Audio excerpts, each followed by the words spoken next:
Operation सिंदूर के बाद जवानों से पीएम मोदी ने मुलाकात की। दरअसल आदमपुर एयरबेस पर जवानों का पीएम मोदी ने हौसला बढ़ाया।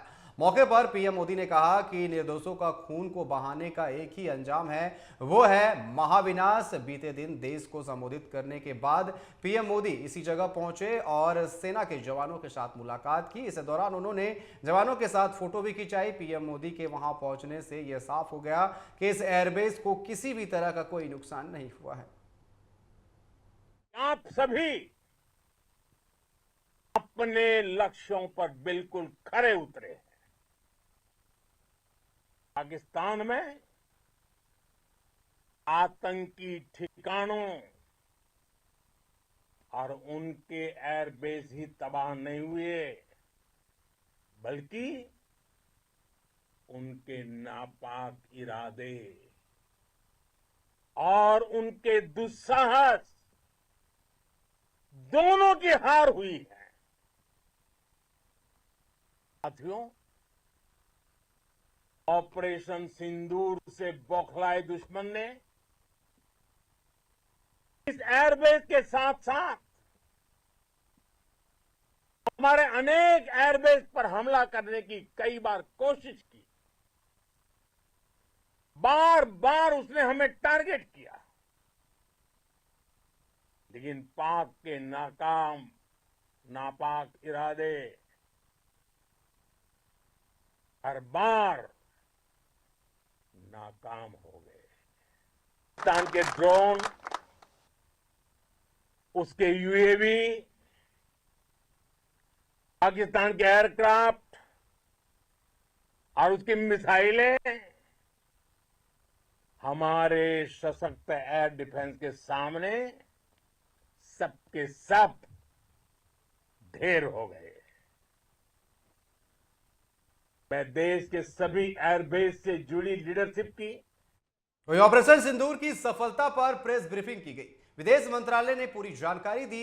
एमईए के प्रवक्ता ने कहा कि पीओके को पाकिस्तान खाली करे, जम्मू कश्मीर के लिए तीसरा पक्ष दखल ना करे, वहीं पाकिस्तान समझ जाए इसी में उसकी भलाई है। As you are aware, we have a long-standing national position that any issues pertaining to the Union territory of Jammu and Kashmir have to be addressed by India and Pakistan bilaterally. That stated policy has not changed. As you are aware, the outstanding matter is the vacation of illegally occupied Indian territory by Pakistan. और people like Manish, आपके लिए मैं हिंदी में रूपांतर कर दे रहा हूं।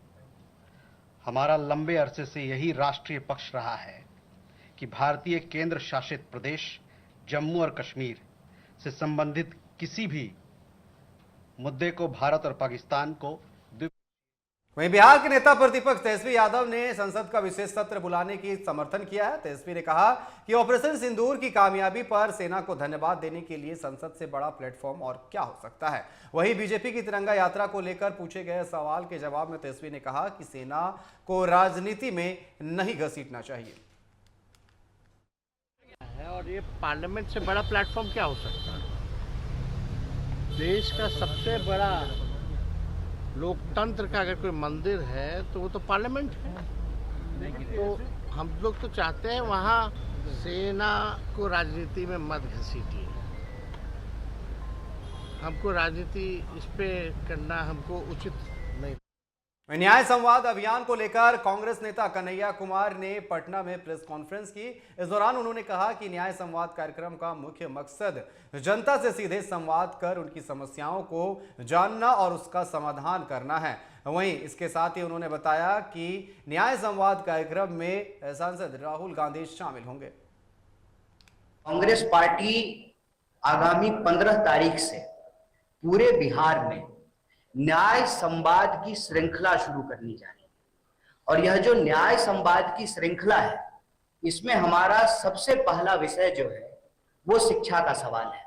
इसी तरह से नौकरी का सवाल, भागीदारी का सवाल और समाज के जो अलग अलग सेक्शन के लोग हैं उनके बीच में कांग्रेस पार्टी जाएगी, उनके साथ संवाद करेगी, उनके दुख तकलीफ को सुनेगी और उसी के आधार पर हम न्याय पत्र तैयार करेंगे और उस न्याय पत्र के आधार पर आने वाले दिनों में चाहे चुनाव हो, हमारी सरकार बने या किसी और की भी सरकार बने, उन न्याय को लागू करने के लिए कांग्रेस पार्टी प्रतिबद्ध है। इसी सोच के साथ, इसी संकल्प के साथ आगामी 15 तारीख को नेता प्रतिपक्ष श्री राहुल गांधी जी बिहार। औरंगाबाद जिले के शहर में धर्मशाला रोड स्थित सगुन ज्वेलर्स में अचानक भीषण आग लगने की सूचना, इलाके में अफरा तफरी मच गई। वहां मौजूद लोगों के अनुसार सबसे पहले बिल्डिंग की ऊपरी मंजिल से धुआं उठता देखा गया, जो कुछ ही मिनटों में गहरे काले धुएं और लपटों में तब्दील हो गया। फिर आग की लपटों में दुकान तब्दील आ गया। वहीं घटना की सूचना मिलते ही दमकल की गाड़ियों ने मौके पर पहुंचकर आग बुझाने की कोशिश की। वहीं अग्निशमन दल ने पहुंचते ही त्वरित कार्रवाई शुरू कर दी और आग पर काबू पाया गया। आग की कुनकुनी लगी तो जैसे ही खबर जब मैंने खोला तो अंदर से आग लगा हुआ था। 102 पे मैंने कॉल किया, आने में काफी देर लगी। सुबह से दुकान खुली थी। ऊपर से दुकान खुली थी, केवल टपल लॉक करके मैं खाने गया था। घर के अंदर खाने का मेरा घर है, तो खाना खाने गया था मैं। कैसे घटना घटी? दुकान था जल्दी से। कितने की नुकसान हुई?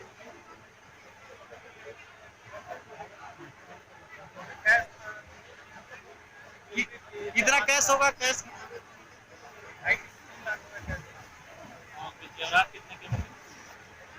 भोजपुर के जगदीशपुर में जमीनी विवाद में बेटे ने तलवार से हमला कर अपने पिता को मौत के घाट उतार दिया। बता दें कि 7 कट्ठा जमीन बेचने को लेकर पिता के साथ विवाद हुआ था, जिसके बाद घटना को अंजाम दिया गया। वहीं पुलिस को सूचना मिलते ही स्थानीय थाना पुलिस मृतक के परिजनों से मिलकर पूरे मामले की जानकारी ली। वहीं घटना को अंजाम देने के बाद से ही आरोपी फरार बताया जा रहा है, जिसकी तलाश लगातार जारी है।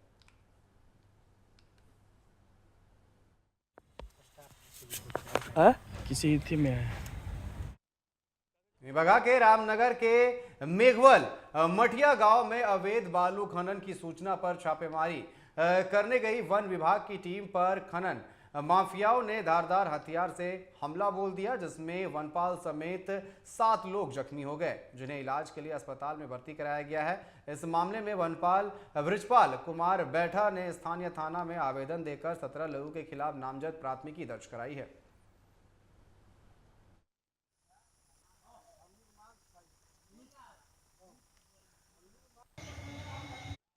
विभागा के रामनगर में वन विभाग की टीम पर हुए हमला मामले में प्राथमिकी दर्ज की गई है। रामनगर प्रखंड के मेघवाल गांव में अवैध बालू खनन की सूचना पर वन विभाग को मिली थी, लेकिन कार्रवाई के दौरान खनन माफियाओं ने वन विभाग की टीम पर धारदार हथियार से हमला कर दिया, जिसमें वनपाल समेत कई लोग जो है वो घायल हुए हैं। अब पुलिस ने खनन माफियाओं के खिलाफ केस दर्ज कर गिरफ्तारी के लिए छापेमारी कर रही है।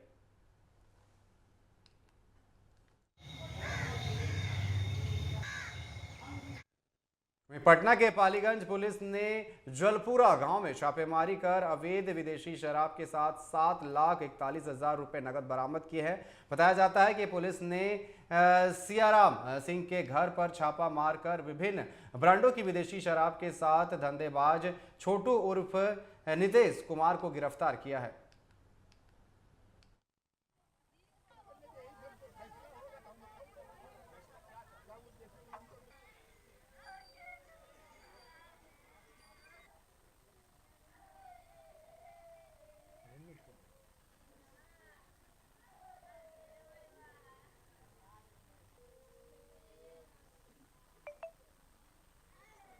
दानापुर के चित्रकूट नगर में पूर्व आर्मी के घर में चोरी की घटना को अंजाम दिया गया। पूर्व सैनिक राम प्रमोद सिंह के घर से चोरों ने लाखों रुपए की ज्वेलरी सहित 40,000 नगद चुरा लिए। राम प्रमोद सिंह 11 मई को अपने परिवार के साथ एक शादी समारोह में शामिल होने बाहर गए थे। जब वे घर लौटे तो दरवाजे का ताला टूटा हुआ था और ग्राउंड फ्लोर के कमरे सुरक्षित थे, पर पहली मंजिल पर चोरों ने 2 कमरों के ताले तोड़कर पूरे कमरे को खंगाल दिया और गहने सहित पैसे को चुरा ले गए।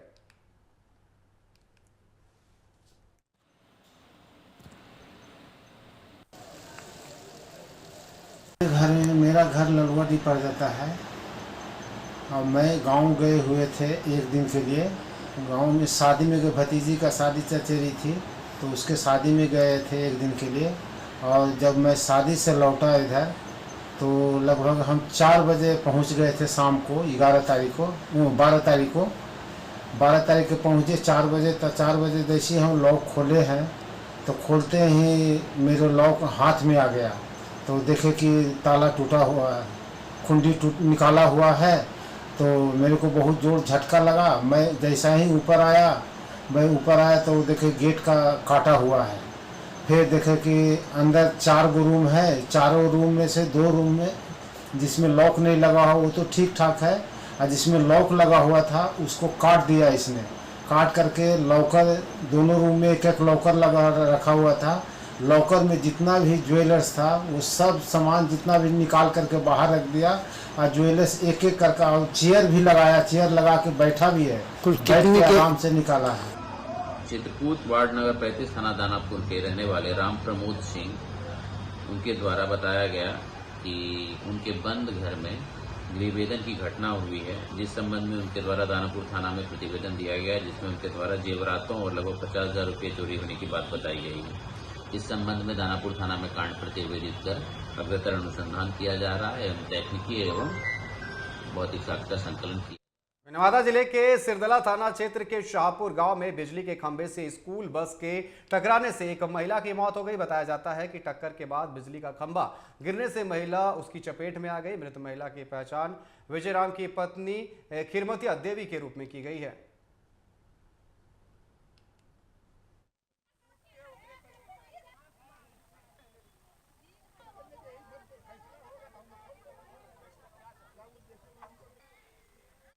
बोधगया में बुद्ध जयंती पर भव्य कार्यक्रम का आयोजन किया गया। इस कार्यक्रम में राज्यपाल आरिफ मोहम्मद खान शामिल हुए। आपको बता दें कि इस दौरान बोधगया मंदिर परिसर से लेकर मुख्य मार्गों तक श्रद्धालुओं की भारी भीड़ देखी गई। 80 फीट ऊंची भगवान बुद्ध की प्रतिमा स्थल से महाबोधि मंदिर तक शांति मार्च निकाला गया, जिसमें देश विदेश से आए श्रद्धालुओं ने भाग लिया।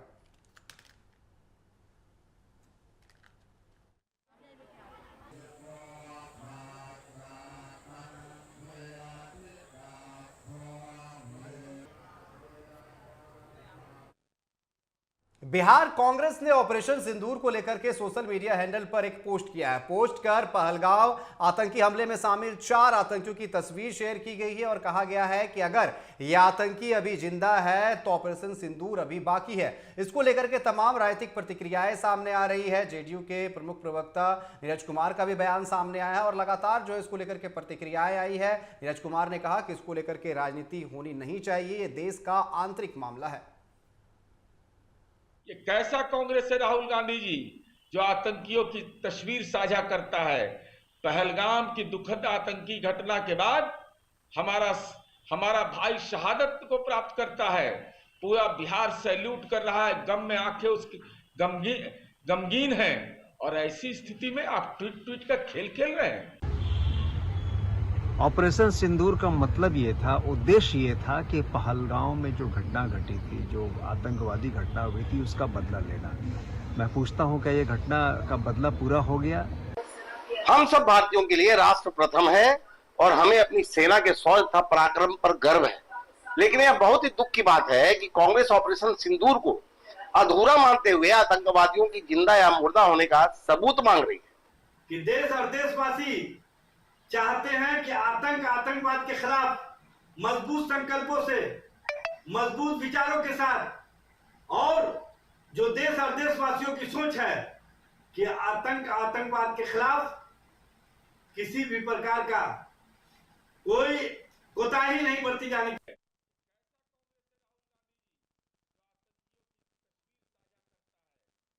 मैं आपको बता दें कि शहीद को श्रद्धांजलि देने के लिए नेता प्रतिपक्ष तेजस्वी यादव उनके घर पहुंचे और शहीद को श्रद्धांजलि दी गई। दरअसल शहीद जवान के घर नेता प्रतिपक्ष तेजस्वी यादव पहुंचे थे। दरअसल मोहम्मद इम्तियाज के शहादत पर उन्होंने कहा कि गर्व है, उनकी बहादुरी पर गर्व है।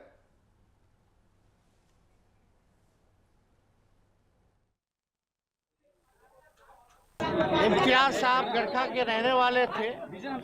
15 दिन पहले यहाँ आए थे छुट्टी में, और फिर सीमा पर उनकी तैनाती हुई और बहादुरी के साथ उन्होंने दुश्मन का सामना किया, दुश्मन को मुंहतोड़ जवाब दिया। इस पे हम सब लोगों को उन पे नाज है, हम लोगों को गर्व है और भारतीय सेना पर हम सब लोगों को गर्व है कि पाकिस्तान को जो है उन्होंने मुंहतोड़ जवाब देने का काम किया है। आज हम लोग सब लोग, कल भी हम एयरपोर्ट पे गए थे और हमने कहा था कि आज हम परिवार के लोगों से, परिजनों से मुलाकात करने गरखा आएंगे, उनके पैतृक गांव आएंगे। आज हम गांव में आए हैं, उनके बेगम, उनके बच्चों से हमारी मुलाकात हुई है और हम लोगों ने संवेदना प्रकट की है। वहीं सिवान में पुलिस ने संदिग्ध अवस्था में एक महिला का शव बरामद किया। आपको बता दें कि बताया जा रहा है कि महिला का शव लकड़नी बंगंज और थाना क्षेत्र के नहरपुर और इलाके में जो है वो पाया गया है। साथ ही साथ इसके बाद आपको बता दें पुलिस जांच में जुटी हुई है। वहीं स्थानीय लोगों के अनुसार महिला की पहचान विजय मांझी के पत्नी मनीषा कुमारी के रूप में की गई है। वहीं घटनास्थल पर पुलिस पहुंचकर पूरे मामले की जांच में जुट गई है।